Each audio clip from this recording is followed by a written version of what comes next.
Good morning, Africans. I hope you're doing fine where you are. And if you're not doing fine, please do fine where you are. It's a happy Sunday. I'm happy to go to church today because tell me, who is better than God? Who is good than God? No one. We humans, we are so evil. We know how to give our children good things. How much do you think the Lord, who is not evil, will give us if we ask of Him?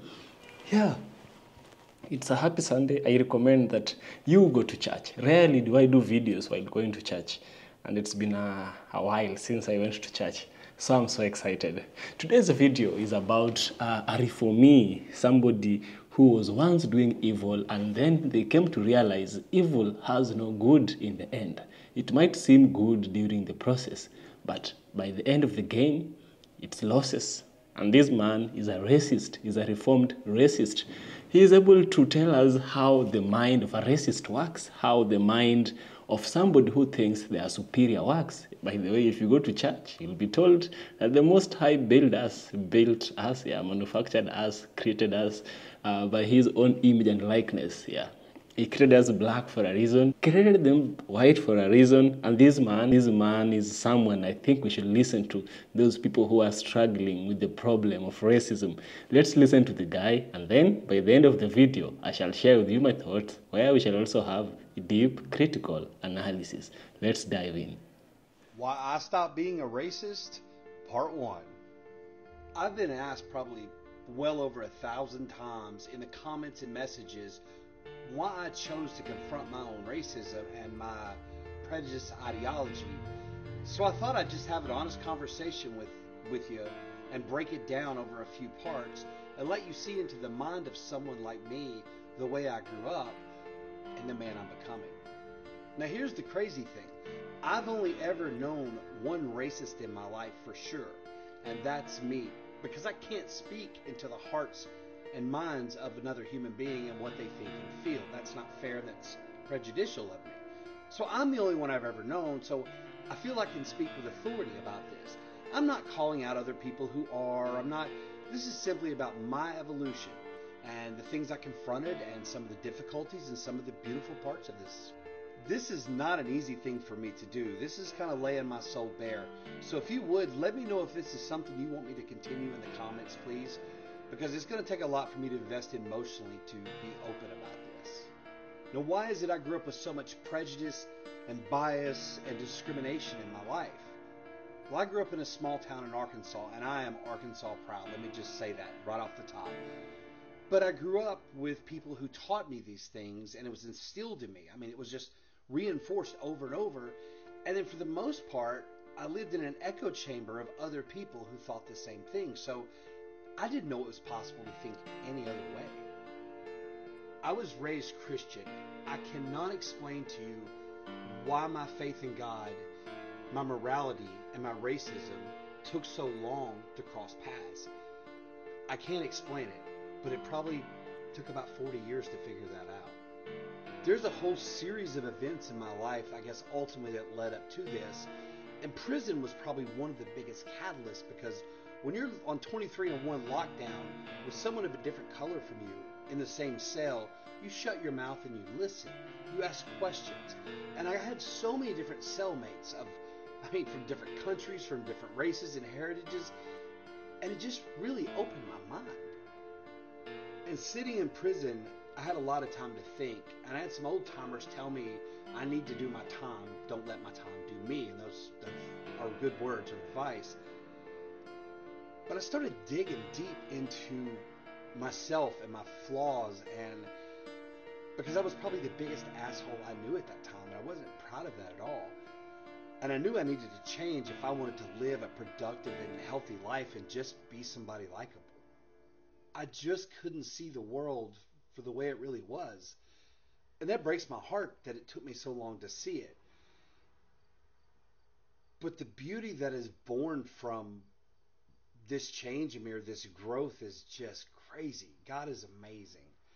So if you want me to continue this, let me know and I'll do it. Our world would suck without the amazing contributions of Black Americans. And if that gets in your feelings in some kind of way, well, I got facts on my side. I'll tell you what, come walk with me. Class is in session.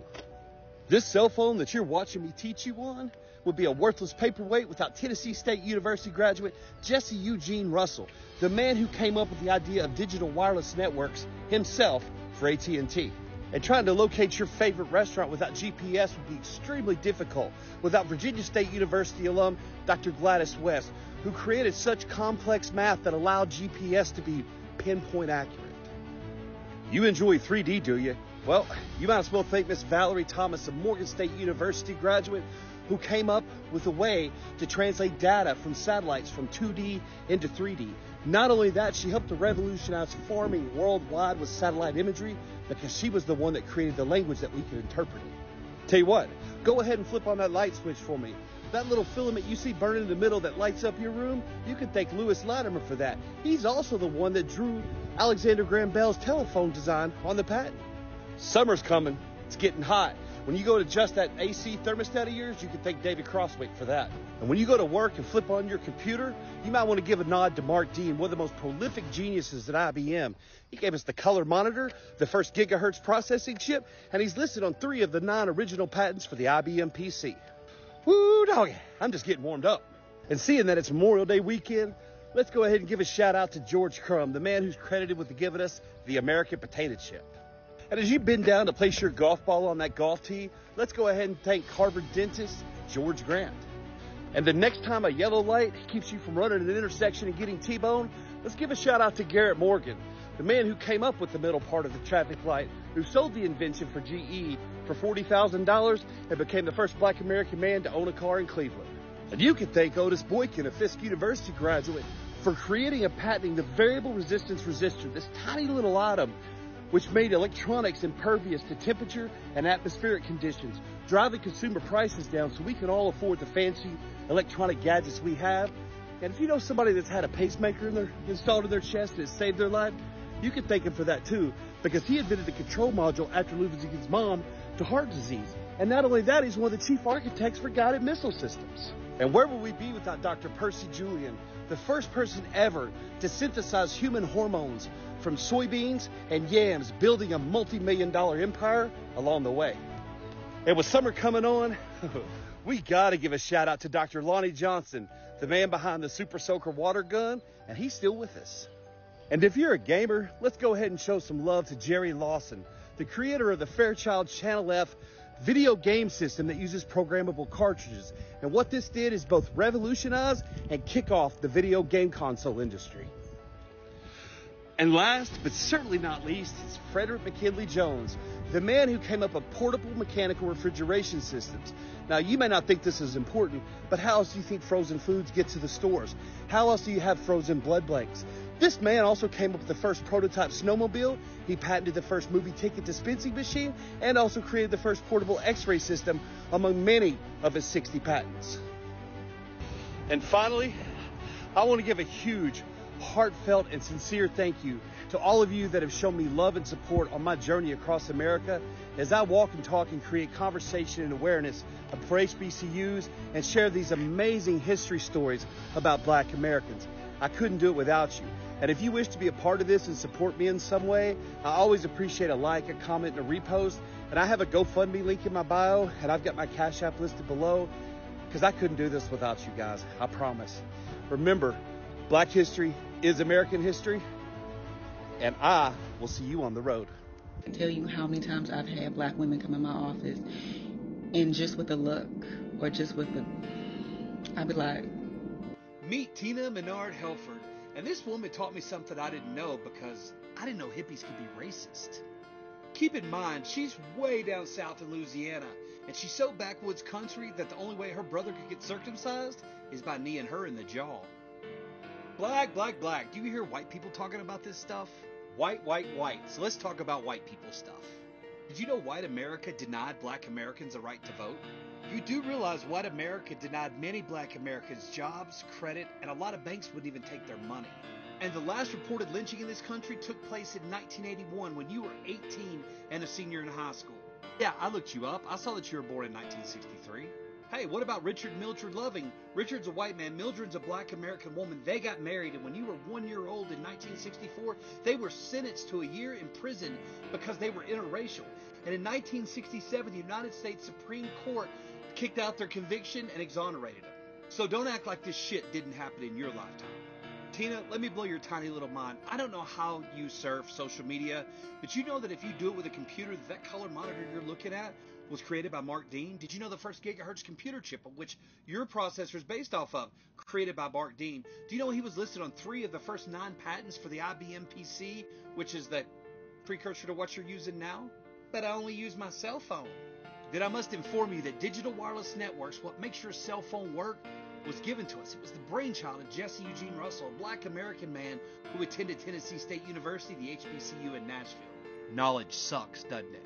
Tina, you've been a paraeducator your whole career, so I tip my hat to you. That's not an easy job. But your ideology scares me when 25% of the students in your district are black American and 47% are white. So the next time your big butt eats a potato chip or anything with sugar, or you go to adjust your AC thermostat, or if you could afford pretty much any consumer electronic product, you ever slow down for a yellow light? Or hell, use GPS to figure out where you're going? I hate to be the bearer of bad news, but blackity black, black, black, black, black. All black Americans. And to all my friends in black America, we'll trade Tina for anybody except Diddy. Because I think he did. I see right now, you're wasting his time. Okay, but do you understand why I'm searching you, sir? I don't understand why you're searching me. That's why I said you just profiling me. You're profiling me, mate. You're wasting your time. I've explained it to you a few times. I'm happy to go for it again. No, I'm not happy. Sure. I'm not happy. So I can go in the park whatever I want, man. I understand that, but we've given our reasons as to why we suspect. That's you see right now, they've been harassing man right now. I'm outside in the park. Just a free person going in the park having the fresh air. They're coming here trying to search me. Yeah, you can do what you want to do right now. Can you spin around to your right, sir? Again. Face towards the van. Thank you. That's what you do, man. I know you got to waste your time. You're probably going to go outside and catch a criminal, whatever you want. You know what I mean? I need a search warrant as well. That one is, yeah? I need a search warrant, sir. No, I need it.